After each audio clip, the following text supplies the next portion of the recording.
So here we have the Mini Convertible on a 19 plate. I'm going to start off by showing you around the outside of the car, and then we'll hop in and run through some controls on the inside. From the outside though, you can see it's a two-door car with alloy wheels. Let's start off inside the boot and then work our way around the rest of it from there. As we approach the back of the car, you can see we have reversing sensors. Given that it's convertible, plenty of boot space as well, along with that 50-50 split folding rear seat should you wish to increase this space even further.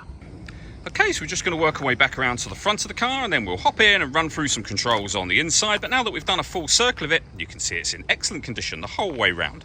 Just briefly before we climb in, I think it's well worth seeing the interior from this exterior point of view. There's plenty to run through on the dashboard, so let's hop in and we'll do that now. Okay, so now that we're inside the car, we're going to start with the dials. We have the rev counter on the left, speedometer in the middle, and the fuel gauge over on the right hand side. Also in the middle you can see the total miles of this car. They are 47,317. The trip computer information displayed above that can be changed by pressing a button on the end of the indicator stalk. You can, for example, have a digital readout for the speedometer if you wish. And also in that section it will show you what gear this car is in. It's an automatic, so we are in park at the moment. If we back out to the steering wheel, we have a speed limiter on the left-hand side and then stereo and phone controls on the right-hand side. The phone controls can only be used after you pair up the phone to the car, which is done over on the central screen using the phone icon just here. To move to that icon, you need to use this dial. You can use the collection of buttons that surround it, but the dial will do virtually everything. So you can go to your communication menu, push the dial in again, and you can pair your phone from here. And then menu button will take you back to where we started. When it comes to music options in this car, we have DAB and FM radio.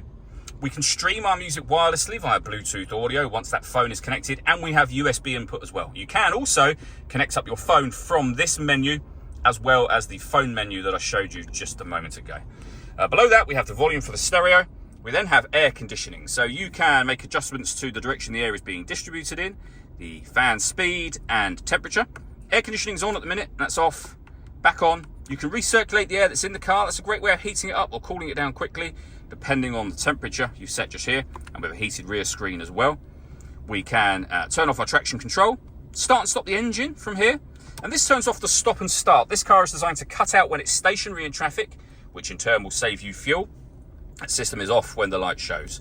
We have a 12-volt charging socket and USB input there, the gear lever for the fully automatic gearbox, and the buttons I went through just a moment ago.